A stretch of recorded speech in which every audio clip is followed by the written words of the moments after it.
In a quiet little neighborhood where rows of houses stood neatly lined up like soldiers and trees swayed gently in the breeze, there lived a man named Matt Harper. Matt wasn't flashy or loud. He was just an ordinary guy trying to make ends meet by running his own small business.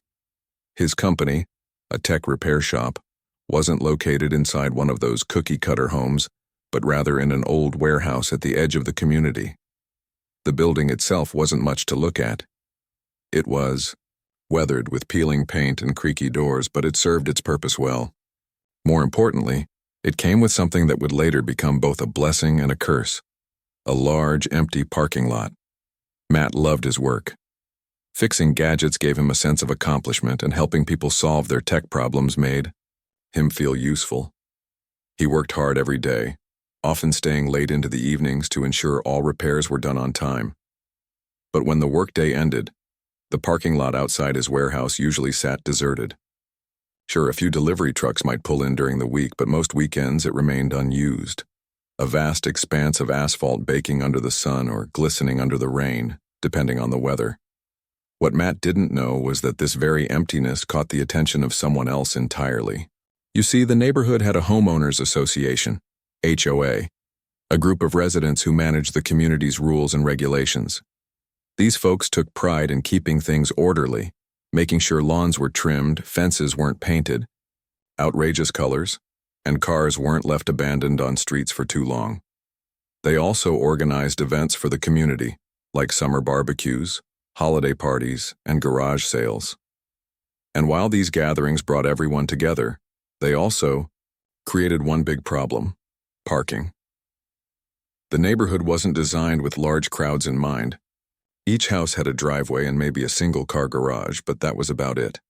So whenever the HOA hosted an event, especially on weekends, finding a place to park became a nightmare. Cars spilled onto sidewalks, blocked fire hydrants, and even encroached on private driveways. Neighbors started complaining, not just about the inconvenience, but about safety concerns too. After all, what if an ambulance needed to get through? Or worse, what if a fire broke out? That's when someone on the HOA board had what seemed like a brilliant idea. Why not use Matt's parking lot? They suggested during one of their meetings. It's huge. It's right near the community center. And it's almost always empty anyway. The other members nodded enthusiastically. It sounded perfect. There was just one tiny detail they forgot to consider: asking Matt first. Without consulting him, or even sending so much as a courtesy email, the HOA went ahead and announced their decision to the entire neighborhood. Flyers appeared on doorsteps informing residents that they could now park in the lot by Matt's place whenever their own driveways were full. At first, only a handful of people took advantage of this new arrangement. A couple of sedans, here, a minivan there. It wasn't enough to raise any eyebrows. In fact, Matt barely noticed. Life went on as usual and his business continued to thrive. But then something unexpected happened. Word spread quickly among the neighbors. Soon, more and more people began using the lot, not just for weekend events, but for everyday purposes, too. Some parked there because they were having guests over and needed extra space. Others used it as a shortcut to avoid walking from distant street parking. Before long, what had once been a quiet, empty lot transformed into a bustling hub of activity. Matt started noticing subtle changes at first. Tire tracks crisscrossed the edges of the pavement where grass used to grow. Empty soda cans and candy wrappers littered the ground, blown around by the wind. Occasionally, he'd hear faint music drifting in from nearby parties held in the community center. Still, he told himself it wasn't such a big deal. People were just being people, right? Everyone deserved a break once in a while, and if his lot provided some convenience, maybe it was okay. However, as weeks turned into months, the situation grew increasingly out of control. What started as a trickle of cars turned into a flood. On Fridays and Saturdays, the lot filled up completely, with vehicles spilling onto the surrounding areas. Some drivers parked haphazardly, blocking access to parts of the lot that Matt actually needed for deliveries. Trash accumulated faster than ever before, turning the once pristine space into a mess. Worst of all, late-night revelers treated the area like their personal hangout spot, blasting music, leaving beer bottles behind and disturbing the peace. Matt's employees began grumbling about the state of the property. Every Monday morning, they arrived to find garbage scattered across the workspace. Clients scheduled for appointments hesitated to step out of their cars, intimidated by the chaotic scene unfolding around them. Business slowed down noticeably, and Matt found himself fielding complaints from customers who felt unwelcome or unsafe. It dawned on him that this seemingly harmless favor from the HOA was costing him far more than just a bit of inconvenience. It was affecting his livelihood. Frustrated and confused, Matt decided to investigate. That's when he discovered the flyers the HOA had distributed. Reading them, he realized the extent of what had happened. Without his knowledge or consent, his property had been turned into a public resource. No one had bothered to ask him if he was okay with it. No one had offered compensation or even a simple thank you note. They had simply assumed that since the lot was empty, it was fair game. Feeling betrayed and disrespected, Matt knew he had to do something. But how could he confront an entire organization, and his own neighbors, without causing a massive uproar? Little did he know this was just the beginning of a much bigger battle, one that would test his patience, determination, and resolve. The aftermath of the towing day hit Matt like a tidal wave. What had started as a personal stand against misuse of his property quickly spiraled into a full-blown community crisis. The neighborhood, once a quiet and unassuming place, was now buzzing with tension and division. Social media became a battleground with posts about Matt's actions flooding timelines. Some labeled him a hero, a bold individual willing to stand up for his rights in the face of an overbearing HOA. Others branded him a villain, accusing him of greed, selfishness, and even sabotage. The comments sections were filled with heated arguments, name-calling, and threats that spilled over into real life. For weeks, Matt felt like he was walking on eggshells. Every trip outside his house drew stares, whispers, or glares from neighbors who had once greeted him warmly. At the grocery store, people avoided eye contact, pretending not to see him as he reached for cereal boxes or stood in line at the checkout counter. Even his favorite coffee shop, where he'd often stopped for a morning latte, suddenly seemed unwelcoming. One barista hesitated before taking his order, her smile tight and forced, while another customer loudly muttered something about that guy under their breath. The backlash wasn't limited to subtle social cues either. Some residents took more direct action. A few angry neighbors left scathing reviews online, slamming his business and urging others to boycott it. "Don't support someone who doesn't care about the community," one review read, followed by a string of angry emojis. Another accused him of being unreasonable and heartless, claiming he had ruined Christmas for families who couldn't afford to retrieve their cars from impound. These reviews spread like wildfire, popping up everywhere from Yelp to Google Maps to local Facebook groups. Matt tried to brush off the negativity, reminding himself that he had done nothing wrong. But the impact on his business was undeniable. Customers who had been loyal for years began canceling appointments or finding other repair shops. New clients, deterred by the bad press, never walked through his door. His phone rang less frequently, and the steady stream of work that had once kept him busy dwindled to a trickle. For the first time since opening his shop, Matt found himself worrying about whether he could keep the lights on. The HOA didn't stay silent either. Furious over the towing incident, and perhaps embarrassed by their role in it, they launched a campaign to discredit Matt. During their next meeting, they discussed ways to retaliate, floating ideas like revoking his membership privileges, imposing fines, or even lobbying local officials to revoke his business license.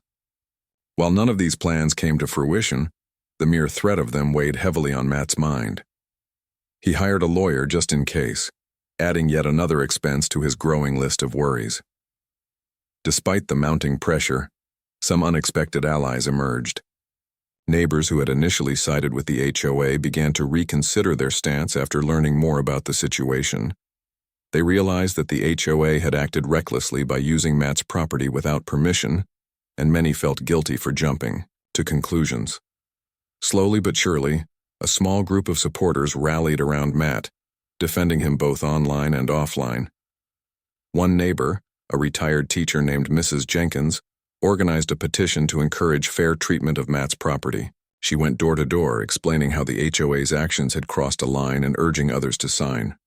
"It's not about taking sides," she told skeptical residents. "It's about doing what's right. Matt has every right to protect his business, and we should respect that." Her efforts gained traction, gathering signatures from dozens of people who agreed that the HOA needed to take responsibility for its mistakes. Others showed their support in quieter ways. A local restaurant owner offered Matt free meals during the toughest weeks, knowing how stressful things must have been.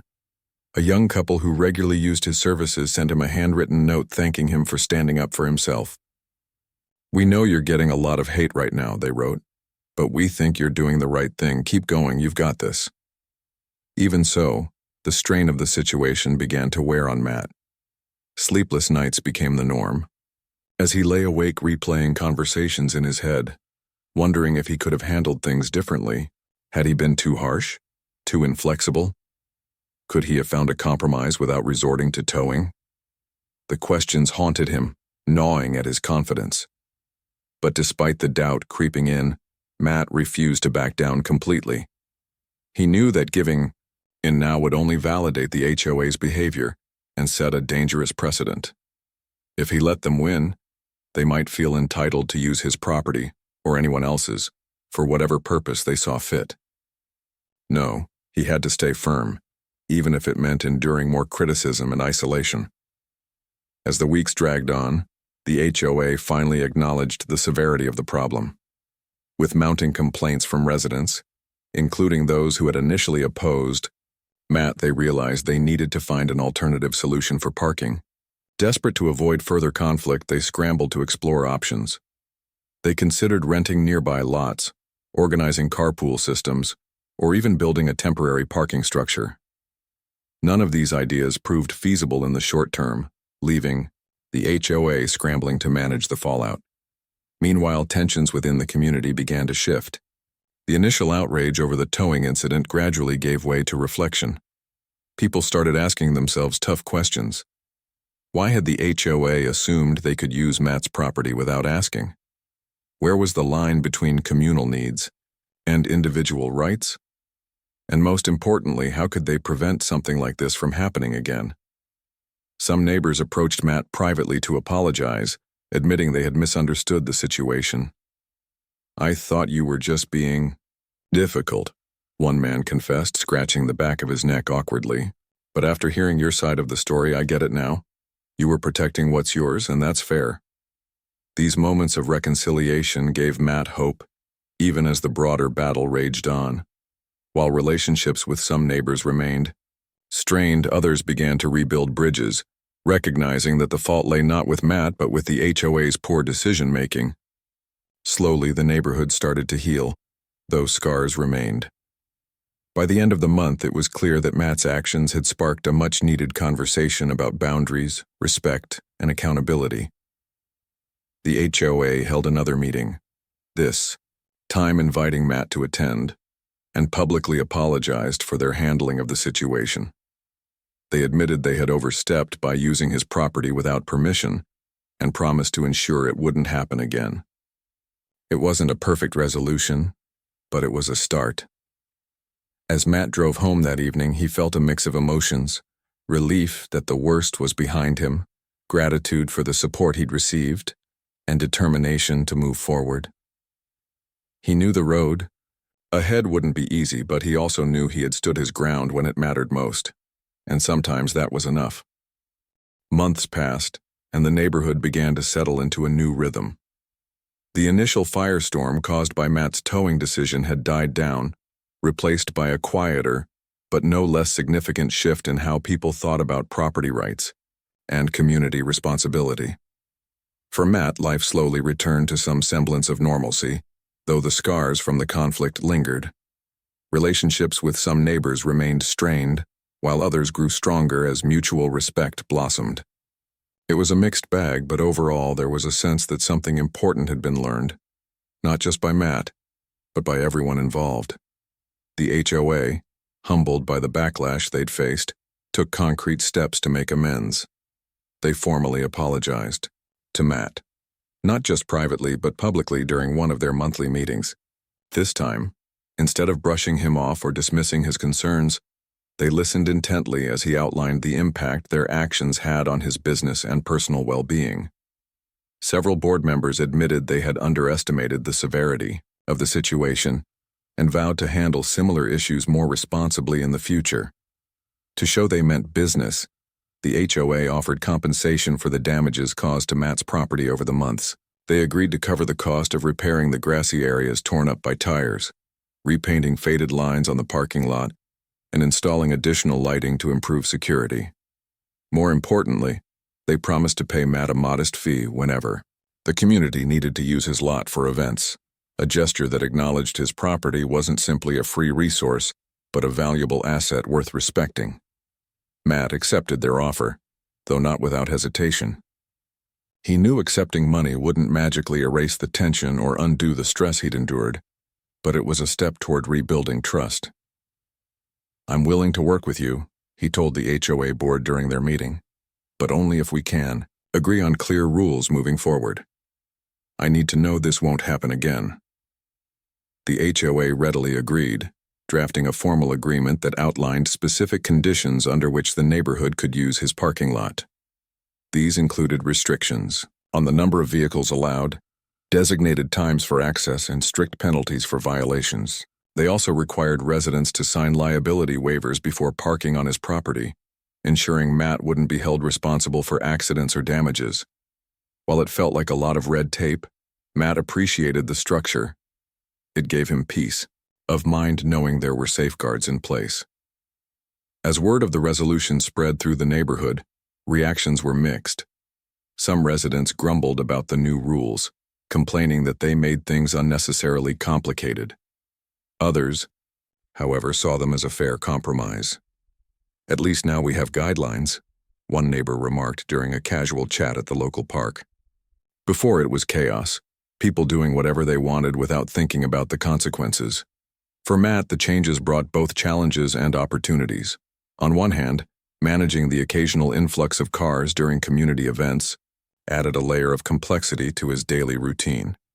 He had to coordinate with the HOA to ensure everything ran smoothly, and he occasionally dealt with minor infractions when someone forgot to follow the rules. But on the other hand, the arrangement also opened doors for collaboration. By working together, Matt and the HOA found ways to coexist harmoniously, proving that compromise was possible when both sides were willing to listen. Business at his tech repair shop slowly began to pick up again. Longtime customers who had drifted away started returning, reassured by the positive changes in the neighborhood. New clients, curious about the man behind the towing controversy, stopped by to introduce themselves and express support for his stand against the HOA. Word-of-mouth recommendations helped rebuild his reputation, and soon, the shop buzzed with activity once more. Still, the experience left an indelible mark on Matt. He became more vocal about advocating for property rights, attending town hall meetings and speaking out when he felt others were being treated unfairly. His courage inspired some neighbors to do the same, sparking broader conversations about accountability and transparency within the HOA. People realized that standing up for what was right didn't make you a troublemaker. It made you a leader. 1. Crisp autumn morning, Matt stood outside his warehouse sipping coffee as he watched the sun rise over the quiet neighborhood. The parking lot gleamed under the golden light, freshly cleaned and free of debris. A gentle breeze rustled the leaves of nearby trees, carrying with it the faint scent of fall. For the first time in months, Matt felt truly at peace. He reflected on everything that had happened, the frustration, the confrontation, the backlash, and marveled at how far he'd come. Standing up to the HOA hadn't been easy, but it had taught him valuable lessons about resilience, communication, and the importance of setting boundaries. It had also shown him the power of community, not just in coming together for celebrations and events, but in holding each other accountable and striving for fairness. As he unlocked the door to his shop and flipped on the lights, Matt smiled. To himself. Life wasn't perfect, and neither was his neighborhood, but progress, he realized, rarely came without struggle. And sometimes all it took was one person willing to take a stand to spark meaningful change. Inside the shop, the sound of tools clinking and computers humming signaled the start of another busy day. Clients trickled in, greeted warmly by Matt and his team. Business was good, relationships were healing, and the neighborhood was finding its footing again. Though the battle had been tough, Matt knew he'd emerged stronger, not just as a business owner, but as a person. And as he worked alongside his employees, fixing gadgets and solving problems, Matt couldn't help but feel proud of what he'd accomplished. He had fought for his rights, protected his livelihood, and reminded everyone, including himself, that sometimes standing your ground was the bravest thing you could do. The day Matt decided to tow the unauthorized vehicles from his parking lot was nothing short of dramatic. It wasn't just about reclaiming his property anymore. It had become a showdown between him and the entire neighborhood. The tension in the air was palpable, like the calm before a storm.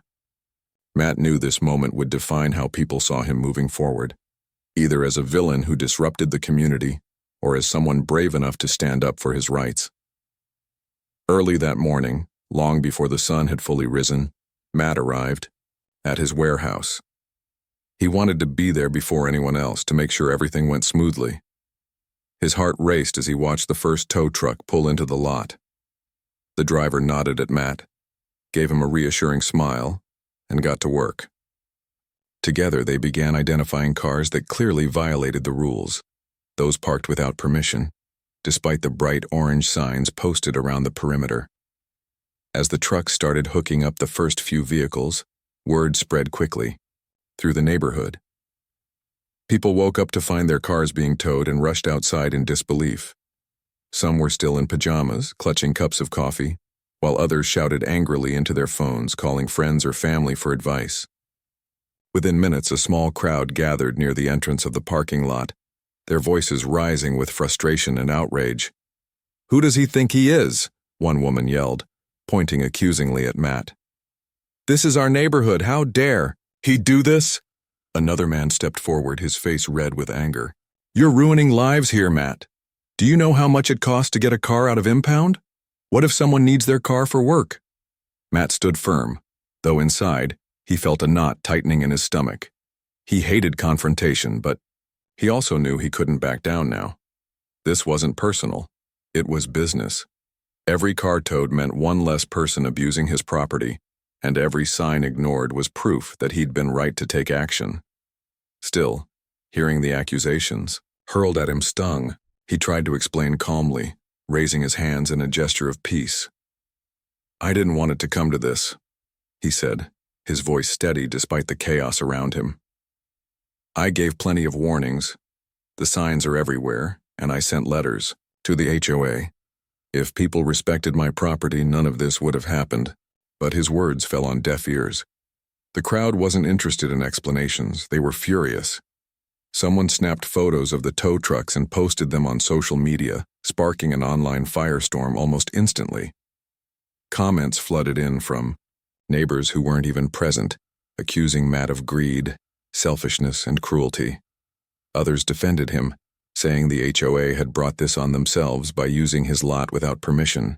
The debate raged on, turning Matt's quiet little neighborhood into a battleground of opinions. Meanwhile, the towing continued. Car after car was hooked up and driven away, each one leaving behind a trail of resentment among the residents. Few tried to intervene, stepping closer to the tow trucks as if daring the drivers to stop. One teenager even climbed onto the hood of a car, refusing to let it be taken until her parents arrived to sort things out. Matt winced at the spectacle but reminded himself why he was doing this. He couldn't afford to lose focus, not when so much was at stake. By mid-morning, nearly 24 cars had been towed. Most belonged to prominent members of the HOA, which only added fuel to the fire. These were the same people who had dismissed Matt's concerns during the meeting, brushing him off as overly sensitive or unreasonable. Now they were the ones dealing with the consequences of ignoring his warnings. Some stormed into the lot demanding answers while others stayed home, too embarrassed to admit they'd been caught breaking the rules. Despite the hostility, Matt noticed something interesting. Not everyone was against him. A handful of neighbors approached him quietly, offering support. One elderly woman patted his shoulder and said, "Good for you, Matt. They shouldn't have treated your property like it was theirs." Another neighbor, a young father who often brought his laptop to Matt's shop for repairs, shook his hand firmly. "I'm glad someone finally stood up to them," he said. "They've been walking all over us for years." These small acts of kindness gave Matt strength, reminding him that not everyone viewed him as the enemy. But the majority of the neighborhood remained hostile, and the backlash was swift. That afternoon, local news outlets picked up the story, framing it as a clash between individual rights and communal responsibility. Reporters swarmed the area, interviewing angry residents and snapping photos of the empty parking lot. Some portrayed Matt as a greedy businessman unwilling to share, while others painted him as a victim of an overbearing HOA. Either way, the spotlight was firmly on him. As the day wore on, the stress began to take its toll. Matt hadn't eaten since breakfast, and his throat was dry from talking and defending himself all morning. He retreated briefly to his office for a glass of water, leaning against the wall as he tried to process everything that had happened. Was this worth it? Would standing his ground really solve the problem, or had he made things worse? His thoughts were interrupted by a knock on the door. It was one of his employees, Sarah, holding a stack of papers. "Boss," she said hesitantly, "you need to see this." She handed him printouts of online reviews left by disgruntled neighbors. Some accused him of sabotaging the community, while others vowed never to use his services again. Worse still, a few threatened legal action, claiming he had no right to tow their cars. Matt sighed heavily, rubbing his temples. He had anticipated some pushback, but this level of animosity was overwhelming. For a moment, doubt crept in. Had he gone too far? Could he have handled things differently? But then he remembered why he'd started this fight in the first place. It wasn't about revenge or causing trouble. It was about fairness. The HOA had assumed they could use his property without asking, treating him like a resource rather than a person. They hadn't considered the impact on his business, his employees, or his livelihood. And when he'd tried to address the issue peacefully, they'd dismissed his concerns outright. If he backed down now, what message would that send? That it was okay to trample over someone's rights as long as it benefited the majority? With renewed determination, Matt returned to the parking lot. By now the crowd had thinned out, but the atmosphere remained tense. A few stragglers lingered, muttering under their breaths as they watched the last tow truck drive away. Matt took a deep breath and addressed them directly. "I know this isn't easy," he said, his voice echoing across the empty lot. "And I know some of you are upset, but I hope you can understand where I'm coming from. This is my property, my business, and my responsibility. I can't run a successful shop if my parking lot is treated like a public dumping ground. All I'm asking for is respect for my rules, my boundaries, and my right to say no."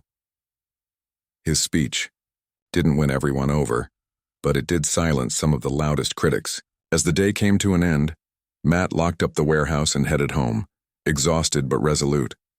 He knew the battle wasn't over yet. The HOA would undoubtedly retaliate, and the fallout from today's events would ripple through the community for weeks to come. But for the first time in months, he felt a glimmer of hope. He had drawn a line in the sand, and no matter what happened next, he knew he'd done the right thing. As the days turned into weeks, Matt's frustration grew. Each morning he'd pull into his parking lot and find it worse than the day before. The once clean asphalt was now marred with tire marks that dug deep into the edges of the pavement, creating uneven ruts where grass used to grow. Trash littered the ground. Discarded soda cans, crumpled fast food wrappers, and even broken glass from bottles left behind by late-night revelers. It wasn't just unsightly. It was starting to feel like an invasion. The worst part wasn't even the physical mess, it was the noise. On Friday nights and Saturday afternoons, the parking lot buzzed with activity. Music blared from nearby parties at the community center, its bass thumping so loudly that Matt could feel the vibrations through the walls of his warehouse. People laughed and shouted, their voices carrying across the open space. Sometimes, arguments broke out between drivers jockeying for spots, adding tension to an already chaotic scene. By Sunday mornings, when everything finally quieted down, Matt would step outside to survey the damage, shaking his head in disbelief. At first, Matt tried to brush it off. He reminded himself that this was a temporary issue, something he could endure until things settled down.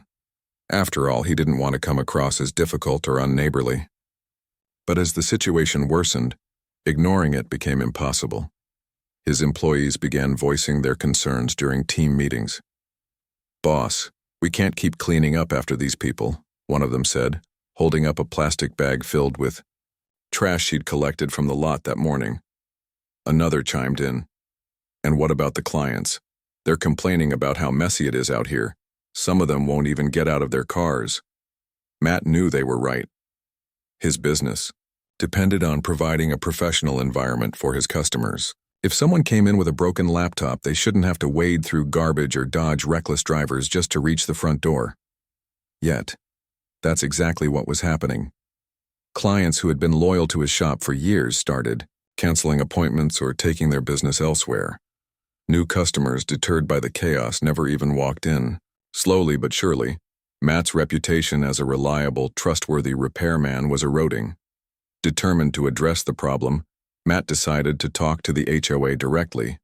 He figured if he explained the impact their decision was having on his business, they'd understand and work with him to find a solution.